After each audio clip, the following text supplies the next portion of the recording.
Fluid மெக்கானிக்ஸில் important sums பார்க்கலாம். So 11A fluid properties ஃபுல்லாக படிச்சுக்கோங்க. ப்ராப்ளமும் படிக்கணும், அதே மாதிரி தியரியும் படிக்கணும். ஓகேவா? ஸோ ஃப்ளூயிட் ப்ராப்பர்ட்டிஸை பொறுத்தளவில் நமக்கு விஸ்காசிட்டி இருக்கும், next surface tension, bulk modulus, ஓகேவா? ஸோ அதே மாதிரி கேபிலாரிட்டி, அந்த மாதிரி நம்ம டென்சிட்டினா என்னது, மாஸ்னா என்னது, ஸோ அந்த தியரியும் படிச்சுக்கோங்க, அதே மாதிரி ப்ராப்ளமும் நம்ம படிக்கணும். அதே மாதிரி 11B பொறுத்தளவில் மேனோமீட்டர் படிக்கணும், அப்புறம் பயான்சி அண்ட் ஃப்ளோட்டேஷன். ஓகேவா? ஸோ இதுவும் நீங்கள் படிச்சுக்கோங்க. ஸோ இந்த மேனோமீட்டரில் வந்து யூடியூப் மேனோமீட்டர், ஸோ அந்த இதெல்லாம் நீங்கள் படிச்சுக்கணும். ஓகேவா?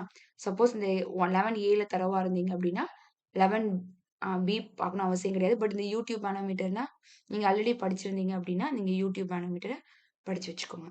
ஸோ செகண்ட் ஒன் வந்து 12A என்ன கேட்பாங்க அப்படின்னா, ஸோ கிளாசிஃபிகேஷன் ஆஃப் ஃப்ளோ கேட்பாங்க. இது எல்லாமே 2 மார்க்ஸ்ல கேட்பாங்க. ஓகேவா? அப்படி இல்லைன்னா இது நம்ம பார்ட் பில சப்டிவிஷனா கூட கேட்கலாம். ஸோ 4, 3, 2 அந்த மாதிரி கூட நமக்கு டிவைட் பண்ணி கூட நமக்கு கேட்பாங்க. அப்படி இல்லைன்னா stream function and velocity potential வச்சு ஒரு ப்ராப்ளம் இருக்கும். ஸோ அதை நீங்கள் ரெஃபர் பண்ணி படிச்சுக்கோங்க. ஓகேவா?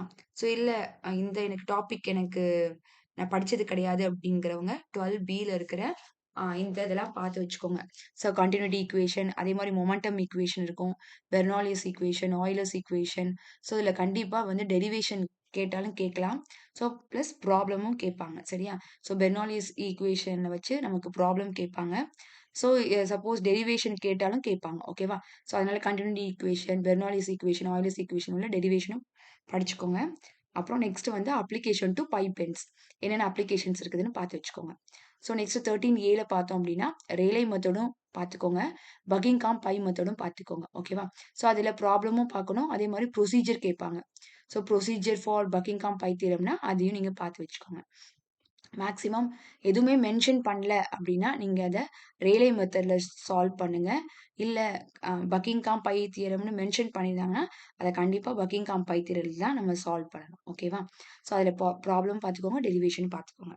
ஸோ நெக்ஸ்ட் ஒன் வந்து 13Bல என்ன படிக்கணும் அப்படின்னா stimulative and model analysis. So இதுலேயே வந்து உங்களுக்கு ரொம்ப டைப்ஸ் இருக்கும். ஸோ அந்த டைப்ஸ் என்னன்னு பார்த்துக்கோங்க.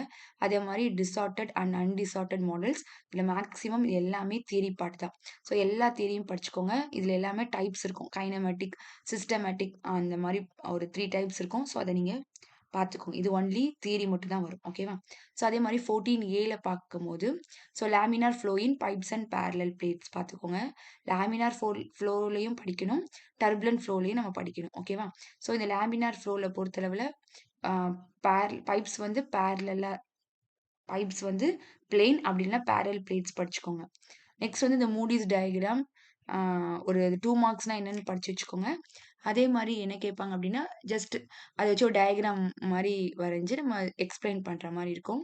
அதே மாதிரி இந்த செகண்ட் யூனிட் இந்த 12A பொறுத்தளவில் ஃப்ளோ நெட் அப்படிங்கிற 2 மார்க்லாம் நமக்கு கேட்பாங்க. ஸோ 14A ஓகே, உங்களுக்கு நீங்கள் ஆல்ரெடி படிச்சது இல்லை அப்படின்னா நீங்கள் 14B அட்டென்ட் பண்ணலாம். ஸோ பட் பார்க்க ரொம்ப பெருசாக இருக்கிற மாதிரி இருக்கும், பட் ரொம்ப ரொம்ப ஈஸி தான். So major loss, minor loss வந்து படிச்சுக்கோங்க. ஸோ இந்த மைனர் லாஸில் தான் வந்து இந்த டார்சி வீச் பேட்ச் ஃபார்ம்லாம் வரும். Next head loss due to friction வரும். ஓகேவா? அந்த மைனர் லாஸில். ஸோ இது ரெண்டுத்துக்கும் உள்ள டெரிவேஷன் படிச்சுக்கோங்க. ஓகேவா? இந்த டெரிவேஷன் ஆஃப் டார்சி வீச் பேட்சும் கேட்பாங்க, அப்படின்னா ஹெட் லாஸ் டியூ டு ஃப்ரிக்ஷனும் நமக்கு கேட்கறதுக்கு சான்சஸ் இருக்குது. So already previous year question பேப்பரில் ரெண்டோடைய டெரிவேஷன் நம்ம கிட்ட கேட்டிருக்காங்க. அதே மாதிரி total energy line, hydraulic gradient line, இது ஒரே ஒரு ப்ராப்ளம், ஒரு 2 ப்ராப்ளம் இருக்கும். ஸோ அதை நீங்கள் பார்த்து வச்சுக்கோங்க. அதே மாதிரி pipes in parallel and pipes in series பார்த்துக்கோங்க.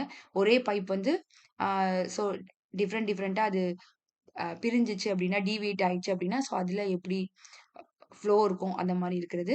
அண்ட் as well as சீரீஸும் பார்த்துக்கோங்க. அப்புறம் ஈக்குவலன்ட் பைப்புக்கு ஒரு ஃபார்முலா இருக்கும். ஸோ அதை வச்சு ஒரு ப்ராப்ளம் பார்த்துக்கோங்க. ஸோ நெக்ஸ்ட் 15A பொறுத்தளவில் laminar and turbulent boundary layer. So இதுக்கு ஒரு டயக்ராம் இருக்கும். ஸோ அந்த டயக்ராம் வச்சு நீங்கள் எக்ஸ்பிளைன் பண்ணுற மாதிரி இருக்கும். அதே மாதிரி displacement, momentum and energy thickness maximum இல்லை ப்ராப்ளம் கேட்பாங்க. சப்போஸ் ப்ராப்ளம் கேட்காத டைமில் நமக்கு டெரிவேஷனும் கேட்பாங்க. ஸோ நீங்கள் என்ன பண்ணுங்கன்னா அந்த அந்த ப்ராப்ளம் இது மொமெண்டம், டிஸ்பிளேஸ்மெண்ட் அண்ட் எனர்ஜிக்கு ஒரு ஃபார்முலா வரும். அந்த ஃபார்முலா எப்படி டிரைவ் பண்ணும் அப்படின்னு சொல்லி புக்ல இருக்கும். ஸோ அந்த டெரிவேஷனும் பார்த்துக்கோங்க. அதே மாரி ப்ராப்ளம் பார்த்துக்கோங்க. இது மேக்ஸிமம் இது ரொம்ப ரொம்ப ஈஸி தான். ஸோ 15A கவர் பண்ணிடலாம். ஸோ 15Bய பொறுத்தளவுல மொமெண்டம் இன்டெக்ரல் ஈக்குவேஷன் பார்த்துக்கோங்க. அப்புறம் separation of boundary layer, drag and lift forces இதுக்கு ஒரு சிம்பிளா ஒரு ப்ராப்ளம் இருக்கும். பட் அது 2 மார்க் ப்ராப்ளம் மாரி தான் இருக்கும். அது என்னன்னு பார்த்துக்கோங்க. அந்த டிராக் அண்ட் லிஃப்ட்ட வந்து நமக்கு 2 மார்க்ஸ் கூட கேட்பாங்க. ஓகேவா? So what is the difference between drag and lift அப்படி கேட்டா, ஸோ இதுக்கு ஏத்த மாரி நீங்க எழுதிக்கோங்க. ஓகேவா? ஸோ இது உங்களுக்கு புரிஞ்சிருக்கும்னு நெனைக்கிறேன். Thank you.